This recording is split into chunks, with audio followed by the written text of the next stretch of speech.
Hi, today is February 9th, 2026, and yesterday I posted and shared thoughts about an accountability playbook, which is basically a way forward. And, if you follow me, you know I like to put things into story context. So, I've broken it down here a little bit, at least, without throwing the whole thing out there. But yeah, these are my thoughts about our next steps and the way forward. This will be 2 parts. This is part 1. From the woman who walked the 3 worlds, the bridge that holds while the old world exhales. The ending does not arrive like an explosion. It arrives like a tide going out. What people feel first isn't fear, it's the sudden absence of pressure. The constant hum they didn't know they were carrying goes quiet. Systems that once demanded obedience without care begin to fall, not from attack, but from irrelevance.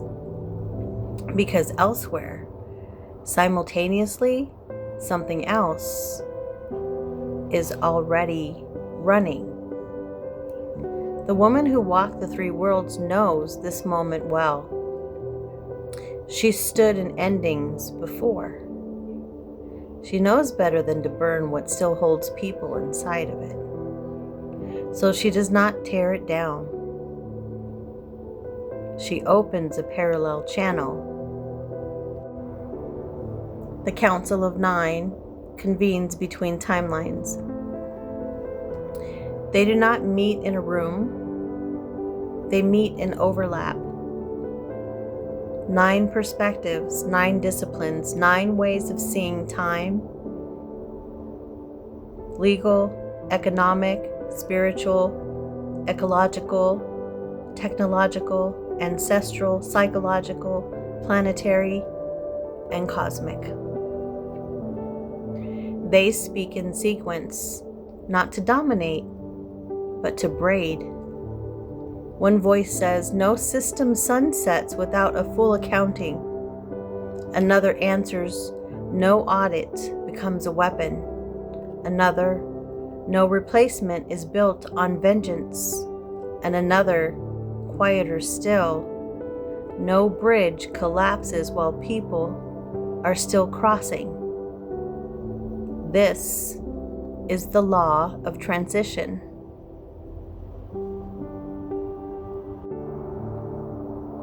Accountability redefined at a civilizational scale.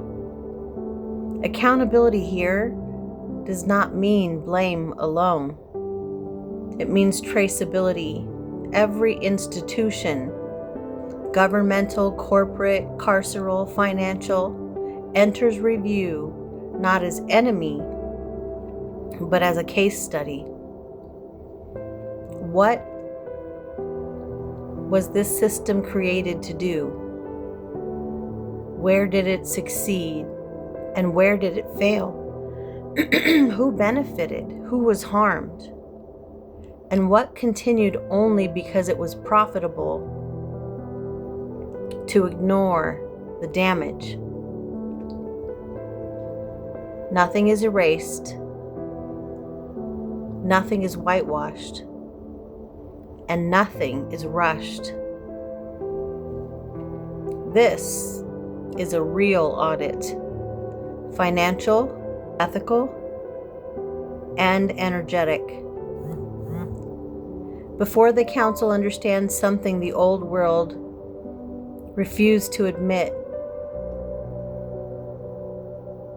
you cannot replace a system that you did not fully understand, so we will take the time to fully understand them.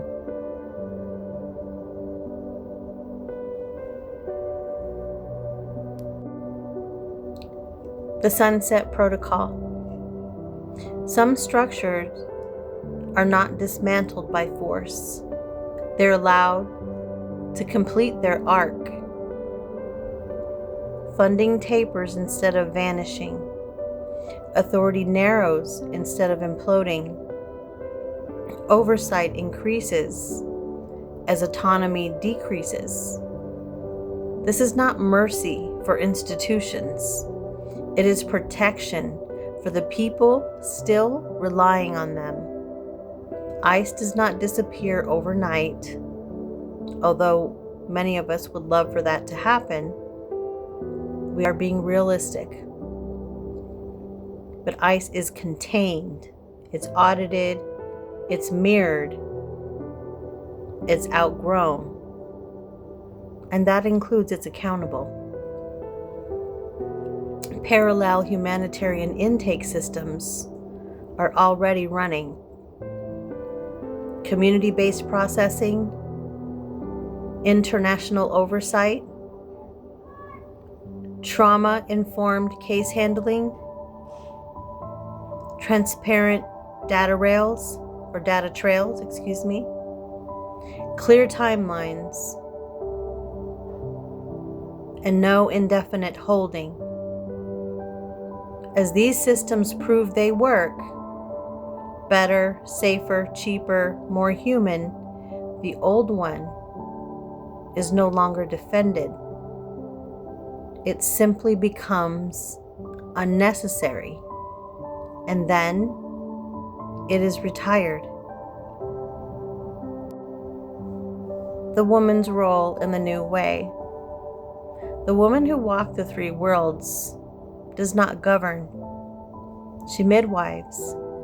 She stands at the crossing where the spiritual meets the procedural and refuses to let either dominate the other. When someone demands punishment, she asks, will this reduce harm or just discharge rage? When someone demands forgiveness, she asks, has repair actually occurred? When timelines fracture, she anchors the one that keeps the most people alive. She speaks into the collective field. We are not here to destroy the old world. We are here to finish it properly. This is her magic. This is her authority. Parallel creation, how the new world arrives without a collapse. The new systems are not announced with fanfare.